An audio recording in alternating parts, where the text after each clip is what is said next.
including her young kids, on a JetBlue flight yesterday. The man, who was a lawyer from Brooklyn, berated her about her father before being kicked off the flight for disorderly conduct. Even a lot of liberals thought his behavior went way too far, but not all of them thought that.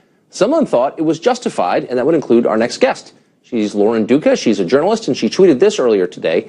Ivanka Trump is poised to become the most powerful woman in the world. Don't let her off the hook just because she looks like she smells good. Lauren Duca joins us. Now, Lauren, thanks for coming on. Hi. Thanks for having me. So I think, of course, it goes without saying that it's valid that you disagree with Trump and you have your own set of political views and perhaps you disagree with Ivanka Trump. I wonder, though, screaming at a mom and her kids on an airplane seems like a violation of privacy and decency and good manners, and it raises the question, what are the venues where you shouldn't scream your political views at people? Would a funeral be out of bounds, church, her son's bris? Like, what are the rules on that? Oh, at a brisk.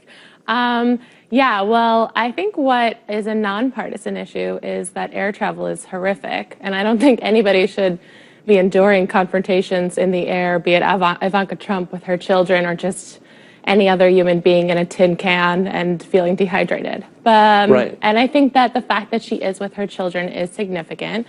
And I do also think that, you know, a mother in public who's a public figure, you know, there are certain levels of decorum that we should be thinking about. At the same time, she does have an incredibly powerful position.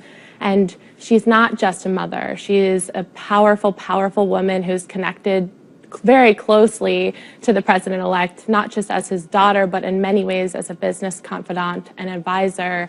And I think that we haven't quite been able to define what all those roles mean. So while I don't want anyone being yelled at on a plane. I don't want anyone yelling at me on a plane. I don't want to yell at anyone on a plane. But I think that, you know, Ivanka's incredibly compelling brand and presence and role as a mother and successful woman, those are interesting and attractive elements of her brand, but I don't know that, you know, where do those protections end too? Kind of would ask you the same question as the funeral but wait, that's not at all what your tweet suggested. In addition to the one that we just read, you put, I think we can put it on the screen. My tweet didn't talk about the plane at all, actually. So what are you referring to? Well, it was within the look, Ivanka Trump was in the news because she was screamed at on the airplane, and you say, don't let her off the hook. And then you go on to say in another tweet, Ivanka has it all, and by that I mean a job, a family, and sinister complicity in aiding the most aggressively anti-woman candidate of our time. Yes. Sinister complicity. She's his daughter. What is that? She was a surrogate frequently throughout, represented him in terms of women's issues.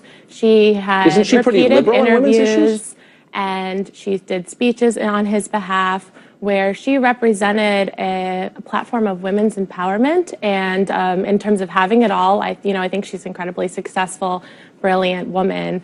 The fact that she was able to balance him out on these issues where he has talked about defending Planned Parenthood and being against abortion and these typically liberal women's issues that she sort of is a cushion for, I think we need to investigate those things a little more critically, a little more rigorously, and not be blinded by the fact that she looks like she smells like vanilla.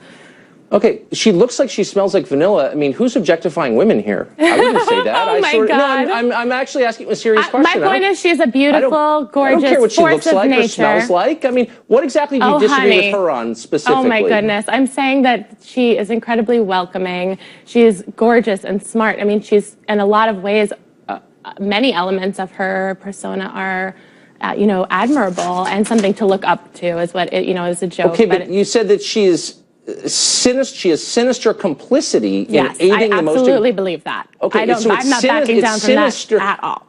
So it's sinister for a daughter to support her father's presidential campaign because you don't like her father? It's sinister for a daughter to capitalize on the power of feminism and uniting women and empowering women while supporting a candidate who is the most anti-woman candidate this country has seen in decades.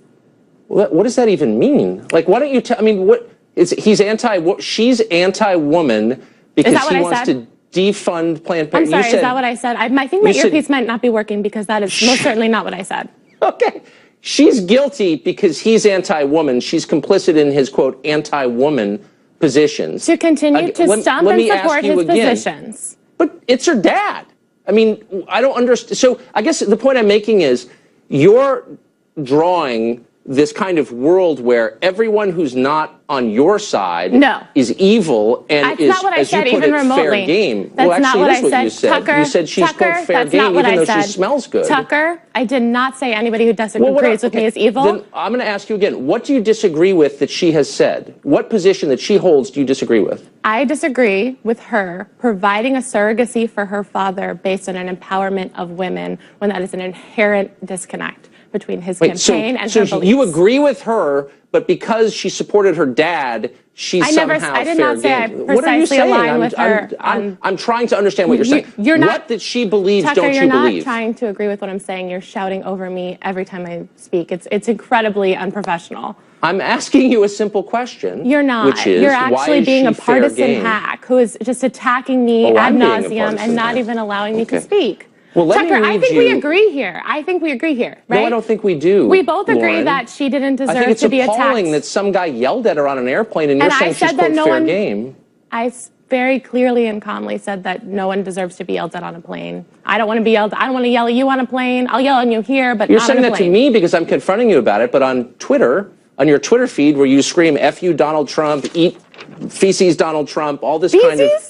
Wait, what? Well, I can't say the word you used, as you well know. But I said feces Donald Trump. That's what I said. You said eat, in effect, human feces on Twitter. Tucker, I can't, Tucker, you are talking at this trivial, mundane level of argument. Okay. We're agreeing. Tucker, can I ask you a question? Tucker, can let me ask you to account for something that you wrote. No, Tucker, and in Teen do Vogue, you or do you not agree that we deserve, as the American people, a level of transparency in terms of Ivanka's role? I think we need to take her seriously and that she's a positive role model and Lauren, admirable in a lot of ways, but that she still requires transparency. She's flying with her kids on an airplane. In terms of having a government position or being a businesswoman or being a mother. Okay. So we do agree. I agree that anyone who's making decisions about how the federal government runs should have to answer questions about those decisions. Okay? I don't think you should hassle people because you disagree with them in public. And I didn't say you should. So we do. Tucker, hey, we agree. We agree. Here is your description of the Trump administration. You wrote this piece in Teen Vogue, which I guess you write for. Oh, which you guess I write for? Yes. That's not fake news. That's real news. I write for, you guess? Oh, you guess, Tucker? You guess?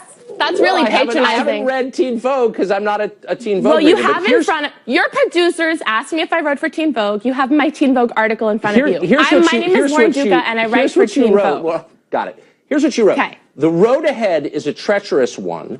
There are unprecedented amounts of ugliness to untangle, from deciding whether our president can be an admitted sexual predator to figuring out how to stop him from threatening the sovereignty of an entire religion. Yes. What does it mean to threaten the sovereignty of religion? What does that even mean? That means an entire agenda, a platform based on banning Muslims, which is still available on his website. How does that threaten the sovereignty of religion? That's moronic, Lauren. You're a writer. How does that threaten the sovereignty of it? Pardon me for taking your words literally. Sorry, how does what threaten the sovereignty of it? Threatening to ban Muslims? That threatens the sovereignty of it? Yes, that completely, that profiles based on the basis of religion and reduces people to their beliefs and dictates what they can and cannot publicly believe. That doesn't threaten the sovereignty of it. So you also accused him on Chelsea Handler's show of, quote, committing a form of psychological abuse that makes the victim feel like they're crazy. Does Trump make you feel like you're crazy? That's the impression I'm getting.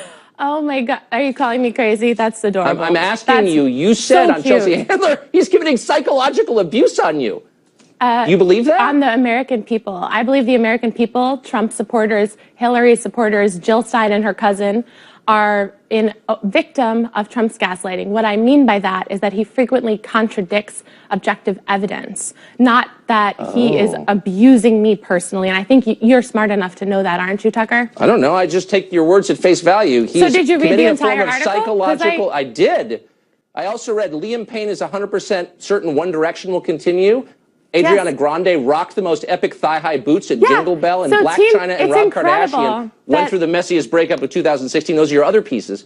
But I'm trying to get to what you're writing about Trump taking a break from the thigh-high boots and ask what you mean about him committing psychological abuse on you. A woman can love Ariana Grande and her thigh-high boots and still I'm discuss just letting you know that I read politics. you in Teen Vogue as of today.